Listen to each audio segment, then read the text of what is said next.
তা হলো তোমার বোন খাতুনে জান্নাত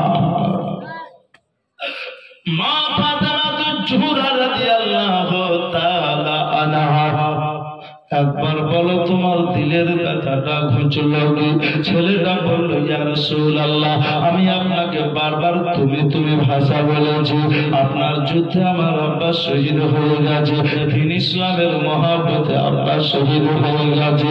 আপনাকে চিনতে পারিনি নবী গো, আপনাকে কোনোদিন দেখিনি নবী গো। আপনি আমাকে ক্ষমা করে দেন, আপনি আমাকে মাফ করে দেন, আপনি আমাকে ক্ষমা করে দেন নবী গো। আমি ভাষা যা বলেছি জবান থেকে বেয়াদবি ভাষা বেরিয়ে গেছে। ইয়া রাসূলুল্লাহ, ইয়া হাবিবাল্লাহ, চিনে নিলাম আপনাকে। দয়ার নবী আপনি, মায়ার নবী আপনি। আপনার মতো নবী পেলে কত না আনন্দ পেতাম। ওগো আমার দয়ার নবী, জোরে বলো ওগো আমার দয়ার নবী, দাহনা কাহন দেখা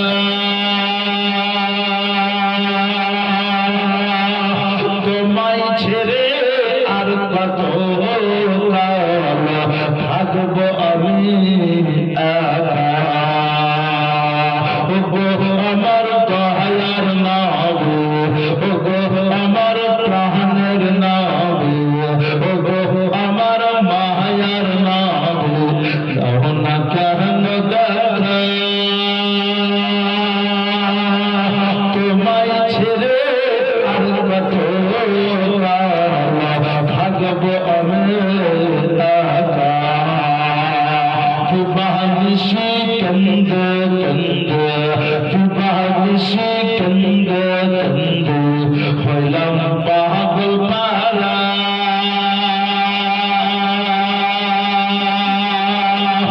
আমি যদি হারাব না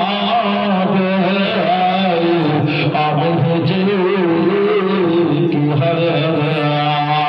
সোনরে আকাশ সোনরে বাতাস, সোনরে আকাশ সোনরে বাতাস হারা নবীকে। কোথায় গেলে পাবো আমি, কোথায় গেলে পাবো আমি দয়ার নবীকে। আমার বাঁচতে যদি না পারা যায়, বাঁচতে যদি না পারা যায়, বেলাল ভালোবাসা তবুও তো দেখব একবার তোমার নূরের ছবি বানাবো, তোমার নূরের ছবি। ওগো আমার প্রাণের নবী, ওগো আমার মায়ার নবী, দাহনা কাহন দেখা তোমায় ছেড়ে আর কত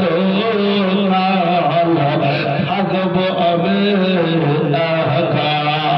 বাপজিরা ভাইরা মা বোনেরা গো, ছেলেরা বলল আমার মতো ভাগ্যবান কার আছে? জান্নাতের নারীদের সরদারিনী তিনি আমার বোন, জান্নাতের যুবকের সরদার তিনারা আমার ভাই, জান্নাতের মালিক ও মুক্তার তিনি আমার আব্বা জান, উম্মুল মুমিনিন তিনি আমার আম্মি জান। দয়ার নবী সুন্দর করে বিবিকে বলে গোসল পানি করিয়ে দিয়া, নতুন পোশাক বাচ্চাকে পরিয়ে দিয়া, নবী আমার শাহাদাত আঙ্গুলটা ধরে টুক টুক করে ঈদগাহ নিয়ে গেলে আর জগৎকে শিক্ষা দিলেন। ওগো আমার উম্মত উম্মতি, কে ভালোবাসিও।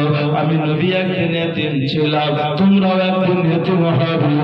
আর এতিমকে যারা ভালোবাসবে আল্লাহর ভালোবাসা তারাই পাবে।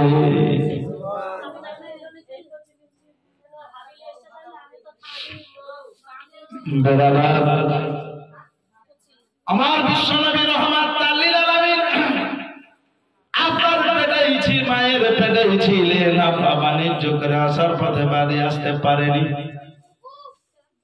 আজকে সুবহানাল্লাহ মুসলমানের আগে শাহজামাল যার নাম সামনুরি সাহেবের ছেলে শাহজামালের বেটা কোথায় আছে? কি নাম? মুশারফ। একটা বেটা, যার তিনটে আছে, একটারই নাম শোনেন। মুশারফ মায়ের কাছে আছে, বাপ হয়তো আরবে ছিল। আরব থেকে ছেলে, মা আরব থেকে কিন্তু সান্নুরি সাহেবের ছেলে বাড়ি আসতে পারেননি। আব্দুল মুত্তালিব বললেন, আমার সব ছেলে বাড়ি আসছে, আব্দুল্লাহ বাড়ি আসতে পারেনি। জোরে বলুন। তারাও বাণিজ্য করতে গেছিল, ব্যবসায় গেছিল, কাজ কাম করতে গেছিল। আপনারা জানেন, ঘটনা বিস্তারিত আছে, আমি বলবো না, শুধু একটু সারাংশ আপনাকে বুঝাবো। হযরতে আব্দুল্লাহর পেটের যন্ত্রণায় ছটফট ছটফট করছিল। ভাইদেরকে বলেছিল, ভাই আপনারা বাড়ি যান, সময় যখন হবে আল্লাহ সুস্থ করে দিলে অবশ্যই আমি বাড়ি চলে আসব। হযরতে আব্দুল্লাহ যখন বললেন, ওনার বড় ভাই হারিস বলল, ভাইরে তোমাকে বহু ডাক্তারের কাছে চিকিৎসা করালাম, বহু ওষুধ খেলালাম, কিন্তু সুস্থ কেন হও না? ওষুধ যত খাচ্ছ অসুখ কেন তত বাড়ছে? জোরে বলুন। মা আমিনার কাছ থেকে যখন চলে যায়, শেষবারের মতো বিদায় নিয়ে গেছিলেন, কাবা শরীফকে দেখে গেছিলেন। হযরত আব্দুল্লাহর ইচ্ছা জানা ছিল যে হয়তো মাই মক্কা মুকাররমা আসতে পারবে না। ও বাপজিরা, মা বোনেরা, আপনারা জেনে রেখে দেন, আজকে যে জলসা শুনছেন, এই জলসাটা আপনাদের জিন্দেগির শেষ জলসা হতে পারে। যদি কালকে দুনিয়া থেকে চলে যান, আল্লাহকে বলতে পারবেন, আল্লাহ আমরা জলসা শুনতে গিয়ে চোখের পানি এক ফোঁটা ফেলে দিয়েছিলাম, রব্বুল আলামিন খালিকে কায়নাত মাওলা আল্লাহ পাক রব্বুল আলামিন, আমরা জলসা শুনতে গেছিলাম, বীরভূম থেকে মাওলানা নিজামউদ্দিন এসে জলসা করেছিল, তার জলসা শুনতে শুনতে চোখের এক ফোঁটা পানি ফেলে দিয়েছিলাম। কখনো মা আমিনার ঘটনা শুনছিলাম, কখনো হযরত আব্দুল্লাহর ইন্তেকালের কথা শুনছিলাম। সুতরাং আপনার জিন্দেগির আজকের জলসাটা শেষ জলসা হতে পারে।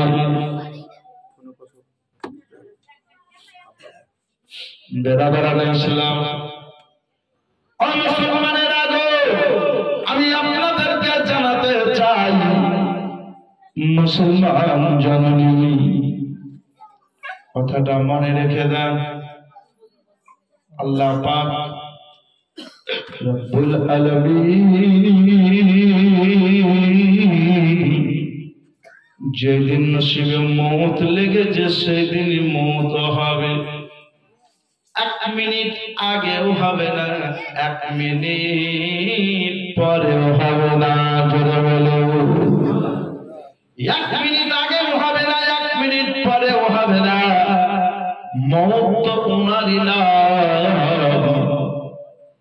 যে যখনই আপনার মওত লেখা থাকবে সেই দিনই আপনাকে মরণ বরণ করতে হবে। কথা বলেন ঠিক না? কোরআন বলেছে, আইনামা তাকুনু ইউদরিকুমুল মাউত ওয়ালাউ কুনতুম ফি বুরুজিন মুশাইয়াদা। কোরআন বলেছে, মওত तुम जहां कहीं भी रहो मौत तुम्हारे पीछे लग गए हैं। যার বাংলায় তর্জমা হইল, আপনি পৃথিবীর যে কোনো প্রান্তে আরাম করেন, মওত যখন নিকটবর্তী হবে, হয় মওত আপনার কাছে পৌঁছে যাবে, না হয় আপনাকে মওতের কাছে পৌঁছতে হবে। হয় মওতের কাছে আপনাকে পৌঁছতে হবে, না হয় মওত আপনার কাছে পৌঁছে যাবে।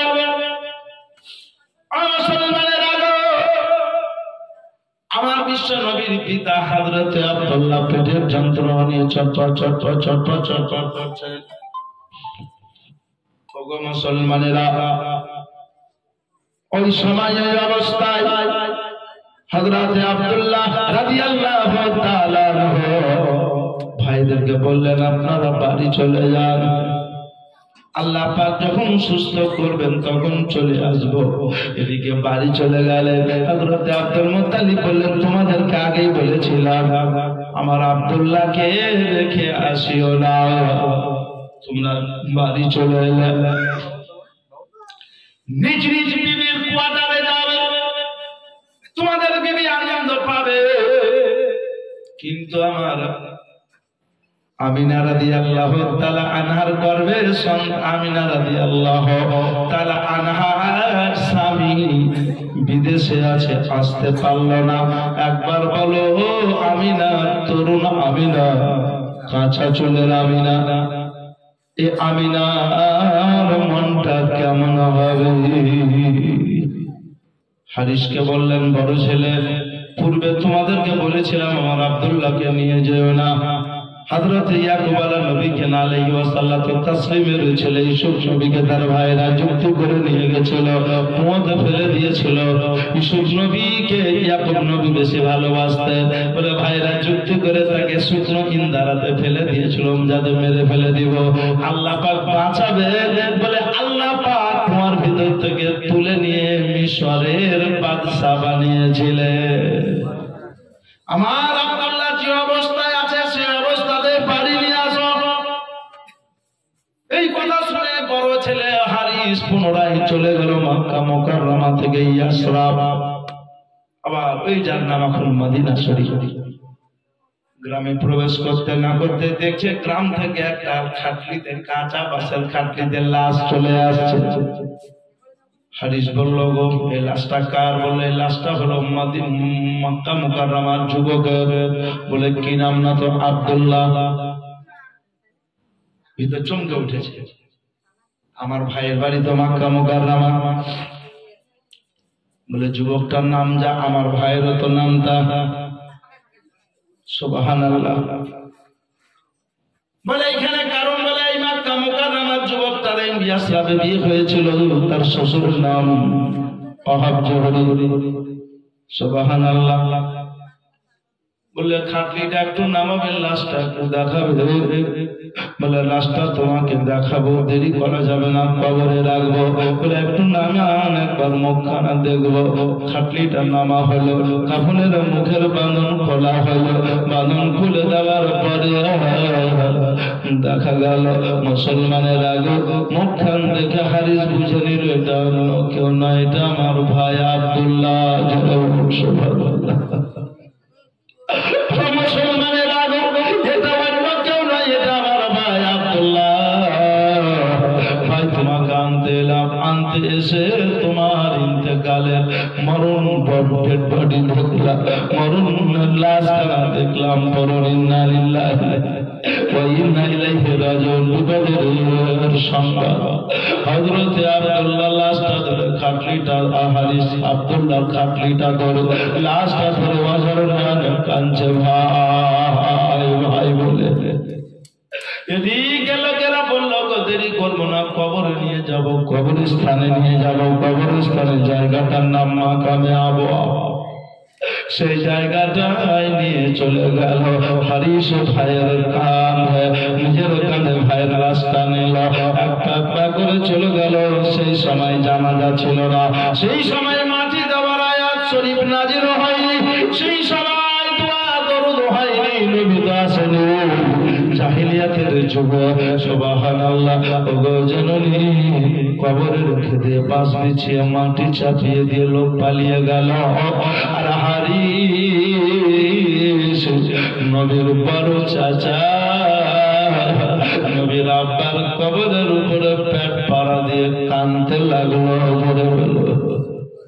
জোরে জোরে কাঁদছে, ভাই আব্দুল্লাহ, যদি আগে তোমাকে নিয়ে যেতাম কত না ভালো হতো। আমার আব্বা জান বলছে আব্দুল্লাহকে বড় বিপদে পড়ে গেলাম, তুমি তো নাই, আব্বার কাছে কেমনে মুখ দেখাবো? হযরত আমিনা ভাই বহু তাকে কেমন করেছে দেখাবো। এই বলে হারিস কানতে লাগলো। এদিকে মুসলমানেরা এদিকে রাখাল বেশ চড়াচ্ছিল, ছাগল চড়াচ্ছিল। চট করে একটা রাখাল ধরে এসে বলল, আপনি কাঁদছেন কেন? আপনার বাড়ি কি মক্কা মুকাররমা? বললে হ্যাঁ। আপনার নাম কি? হারিস। বললে হ্যাঁ। আমার নাম হারিস। বাবা বুঝলা কেমন করে? আমার বাড়ি মক্কা মুকাররমা। বুঝলা কেমন করে? আপনি কি হযরতে আব্দুল্লাহর বড় ভাই? বলে বুঝলা কেমন করে? হ্যাঁ। বলে আপনার ভাই ইন্তেকালের পূর্বে আমাকে বলেছিলেন, বাবু কি কাজ করো? আমি বলেছিলাম মেষ চড়াই, ছাগল চড়াই। বলেছিল কোন এলাকায়? বলে কবরস্থান এলাকায়। আমাকে উনি এই বলেছিলেন, শুনো আমি দুনিয়া থেকে চলে যাব, আমাকে ওই জায়গার কবরে দফন করা হবে। আমার কবরে আমার ভাই আসবে, আমার কবরে পেট পাড়া দিয়ে কাঁদবে। তবে আমার ভাইকে কাঁদতে নিষেধ করে দিও। আমার ভাইকে বাড়ি যেতে বলবা, আমার ভাইকে বাড়ি যেতে বলবা, কেঁদে লাভ হবে না। আর একটা কথা বলছিলাম কি? বলে এই দেখো আমার হাতের আঙ্গুঠিটা তোমাকে দিলাম, আমার ভাইকে দিয়ে দিব।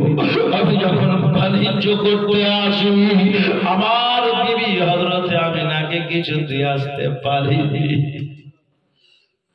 আমি আমার বিবি হযরতে আমিনাকে কিছু দিয়ে আসতে পারিনি। এই আঙ্গুঠিটা দিয়ে দিও, আমার ভাইকে দিও, আমার বিবি আমিনাকে দিয়ে দিবে। আর একটা কথা উনি বলেছেন, আংটিটা চিনতে পারছেন, এটা আপনার ভাই হযরতে আব্দুল্লাহর আংটি। বললে চিনে দিয়েছি। বললে উনি আর একটা কথা বলেছেন, শুনলাম কি কথা? বলে আপনারা জগৎ না জানলে উনি জানেন, ওনার বিবি হযরতে আমিনার গর্ভে বাচ্চা রেখে এসেছেন। আপনার আব্বাকে বলে দিয়েন, বলতে বলেছেন ওই বাচ্চাটা যেদিন জন্মগ্রহণ করবে, ওই বাচ্চাটা যেদিন জন্মগ্রহণ করবে, সেই বাচ্চাটা যদি পুত্র সন্তান হয়, সেই বাচ্চাটার নাম যাতে মুহাম্মদ রাখা হয়। জোরে বলো। এই কথাটাও আপনার ভাই হযরতে আব্দুল্লাহ বলেছেন। ওগো বাপজিরা, ভাইরা, আমার মা বোনেরা, আমি আপনাদেরকে জানাতে চাই, হারিস কাঁদতে কাঁদতে চলে এলো। আর হারিস কাঁদতে কাঁদতে এদিকে মদিনা শরীফ থেকে মাকামে আবুয়ার কবরস্থান থেকে মক্কা মুকাররমায় আসছে। আর এদিকে আব্দুল মুত্তালিব রাস্তা চেয়ে দেখছে, আর এদিকে মা আমিনা যেন স্বপ্ন দেখছে। আর কবি মহাপদে লিখছে কি জানেন? মা আমিনা নসিব লিখেছিলে তুমি গো আল্লাহ, নসিব লিখেছিলে তুমি গো আল্লাহ। কাঁচা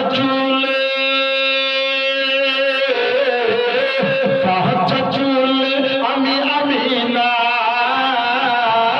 কাঁচা চুলে আমি আমিনা হইলাম যে বেওয়া।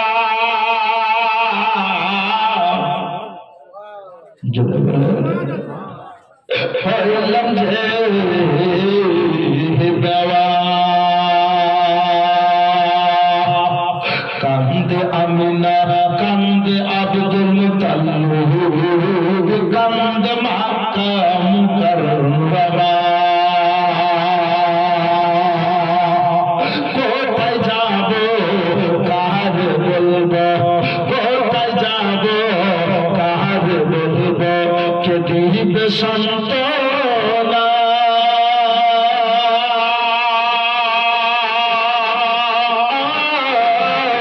কে দিবে সান্ত্বনা।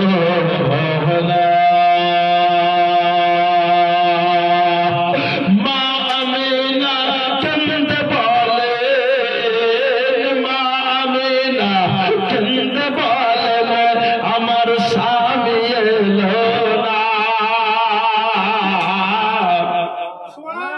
এই নসিবে লিখেছিলে তুমি গো আল্লাহ। আরে আসবে যিনি দিবেন দিহিনী, মা আমিনাকে সান্ত্বনা। মা আমিনাকে সান্ত্বনা।